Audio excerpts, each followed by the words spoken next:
Hi, everybody. So in this video, we're going to take a look at the first topic related to trade. Now, if you remember back a couple of practice problems ago, I actually gave you a true-false question that said if one country is better at producing everything than other countries, then there's no reason to trade. And I actually told you that was false. And in this video, we're going to look at why that is. And it's something called comparative advantage. So before we do that, there's a couple of key trade terms to know. Now, some of these you might already know, like export, import, that kind of thing, but some of them are probably less familiar. So let's get started. An export is when you sell to another country, right? So we would say that in those, there's stuff going out and money coming in. An import is buy from another country. So in these, there's money going out and stuff coming in. I hope I said that right. It's hard to write and talk at the same time. And a trade balance, and you'll sometimes see this question of like trade deficit or trade surplus. All that means is if you take your exports, like the value of your exports, and you subtract your imports, you end up with a positive number. So if you have net exports equaling the value of your exports minus your imports, right? So if this was, you had $10 worth of exports and you had $8 worth of imports, then you have a positive $2. So that's what we call a surplus. That's all it is. So if you're importing more than you export, you have a trade deficit. Now, let's talk about trade terms specifically here. Absolute advantage means ability to produce more than another, country or another person, given the same inputs. What do we mean by inputs? We mean time, we mean number of workers, right? That kind of stuff. So if you have the same amount of inputs, the same amount of time, the same lawnmower, who could cut the grass faster, right? So could it be me or an Olympic world champion who can cut the grass really fast, right? I'm thinking about like people who can do these really long races and think, well, they probably could do it faster than me. Same lawnmower, same amount of time, they could cut the grass, they could cut a bigger lawn than I could. Comparative advantage means having the lower opportunity cost of doing something, given the same inputs, right? So given the same inputs, the same lawnmower, the same amount of time, could basically would I be giving up less than someone else in order to cut the grass? And if you think about it, right, there are plenty of people who don't cut their own grass, and some of them because maybe they're allergic or they just really don't like it, but some of them are very busy people, and it would be very time consuming for them to do so. So instead, they pay someone to do it, and they do things that they value more. The reason that they do that is because they have a high opportunity cost of cutting their own grass. They look at it and they go, gosh, if I do that, I'm giving up, a couple hours with my kids or a couple of billable hours for whatever reason, right? Maybe they view it as a really high opportunity cost. So Mr. Glossinger, me, I don't have very much of an opportunity cost. I don't have a lot going on. So I have a low opportunity cost of cutting the grass. And you think about like an NBA player, right? They have a really high opportunity cost. So they probably pay somebody to do it for them. And they would pay somebody who has a lower opportunity cost. And so that would mean that that person has the comparative advantage. So just because you're always really better at doing something doesn't mean you always should just do it yourself, right? That's just nonsense. And the same is true for countries, entire countries, right? We don't want to have people spending all their time manufacturing things necessarily in the United States, particularly if it's like, making pencils or something like that, because we have lots of really talented resources in this country, and we allocate those toward other things. So sometimes you have comparative advantage in other things. Now, specialization just means that you produce based on efficiency, produce based on your comparative advantage. Sorry, I think I said efficiency. I meant to say comparative advantage. And that's the idea of saying, okay, you have a low opportunity cost of doing that, you do that. You have a low opportunity cost of doing this, you do this. That just means they've specialized. And if they do that and they trade with each other, they can actually produce and create more for each other than they could if they did it all by themselves. That's a really important fundamental idea in economics, and it's why, for example, like I don't grow my own food. I grow some tomatoes, but I'm not growing all of my food. And this computer that I'm recording on, I didn't make it myself, right? Of course not. I have comparative advantage in some things. I do those things, and then I trade for the other things. And likewise, that extends all the way out to countries as well. Now, we're going to show this in a slightly different manner using PPCs. So imagine two countries, the United States and Bangladesh, and would they gain from trade if they traded 100 units of medicine for 200 shirts?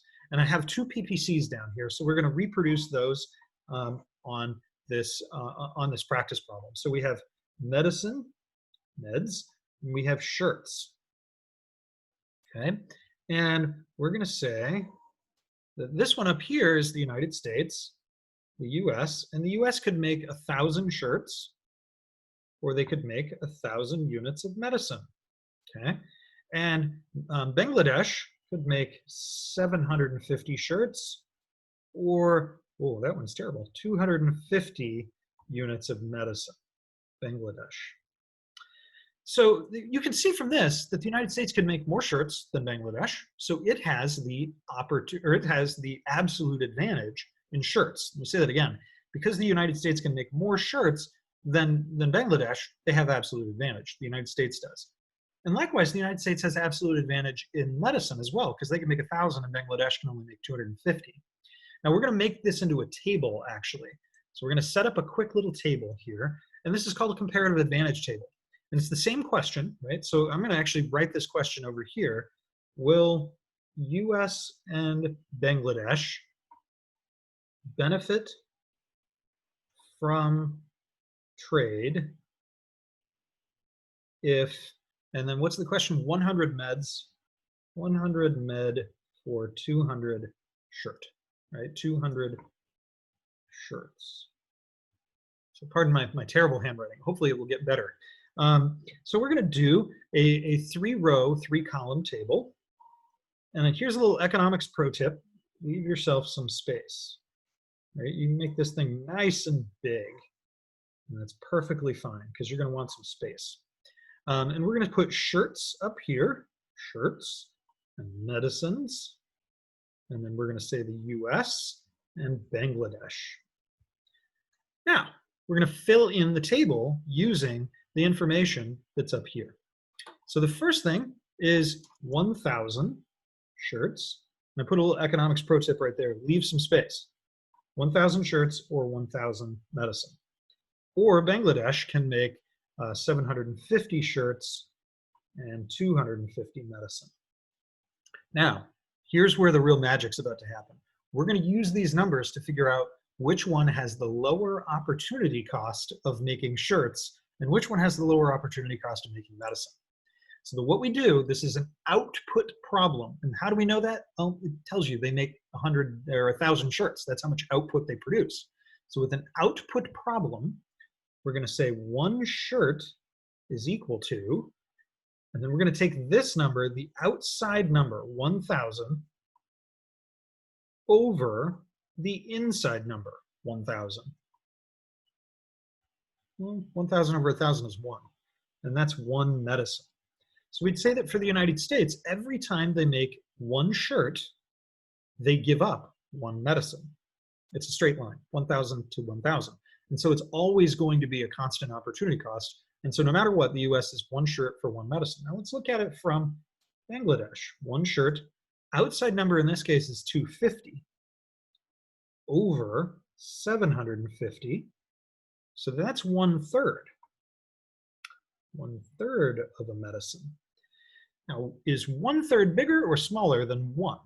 It's smaller. So this, right, means the lower opportunity cost, 1/3 medicine, that's lower than 1, that means that they have the lower opportunity cost of doing something. Well, what is it in? In shirts.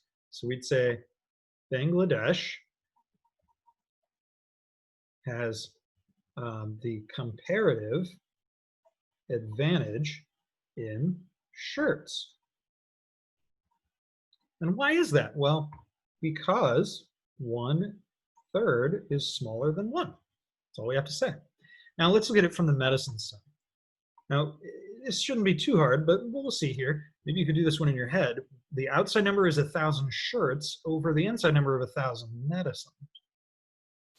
One shirt. So notice that it stayed the same. Now over here, one medicine is equal to 750 over 250. Now why'd we do that again? Well, because the outside number in this case is 750 to this inside number of 250. Now you might be wondering, well, these other numbers are outside too, aren't they? Yeah, that's true, but those are the United States' numbers. We're concerned with what's Bangladesh's opportunity cost of making one medicine. And it's going to give up a certain amount of shirts. So whenever they make one medicine, they give up 3 shirts. That's a pretty high price to make a medicine. Well, how much does the United States give up to make a medicine? 1 shirt. So the United States has the lower opportunity cost.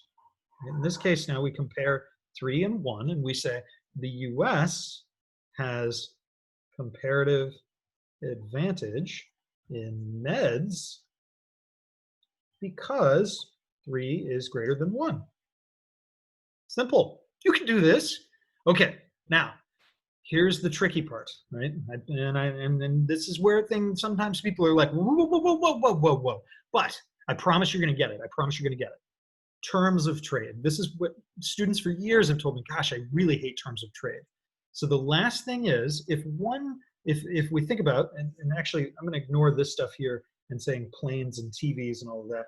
Let's stick with this original problem. 100 medicine for 200 shirts, okay? That's the same as saying 1 medicine for 2 shirts. Notice how I just simplified it down. Now, what we do is we look at the opportunity costs. So I'm going to move that up just a little bit here. Look at the opportunity costs. If the value, right, one of the values here, the 2, is between the 2 opportunity costs, and by that we mean this number and this number, then it's good for both of them. Okay, so in this case, 2 is between 1 and 3, and so it's good for both of them. Now, if we said 1 medicine for 4 shirts, okay, I'm going to switch colors here. 1 medicine for 4 shirts. Well, 1 medicine, 4 shirts, that's beyond Bangladesh. So that's bad for Bangladesh. So sometimes I draw a little picture here and I say, okay, imagine you've got a number line, right? A number line. And you've got, we'll say 1 and 4, and actually we could just say 0 and 1, 2, 3, 4. And we know these are here. Imagine this number 1 is like a little fence, right? This number 1 right here. And whose fence does that? Well, that's a terrible looking fence, isn't it? But that fence, if we think about this as like 1 shirt, that fence belongs to the United States. And then we've got another one over here at 3 shirts, right? 3 shirts, and that's Bangladesh. That's their fence. And so if we go past the Bangladeshi fence, then it's bad for Bangladesh. So 1 for 4 would go past it, and that's over here, that's bad. But if we're actually way down here, right, if instead of 1 for 4, if we said maybe it's like 1/2 of a medicine for, I don't know, actually we'll just do this, 1 medicine for 1/2 of a shirt. That's the simplest way. Well, then that's below the 1 shirt, that fence set by the United States. So what we're doing is we're comparing the opportunity costs to that term of trade, right? And it's the idea of thinking about their opportunity cost as a minimum and a maximum. So hopefully that helps you. I'll see you next time.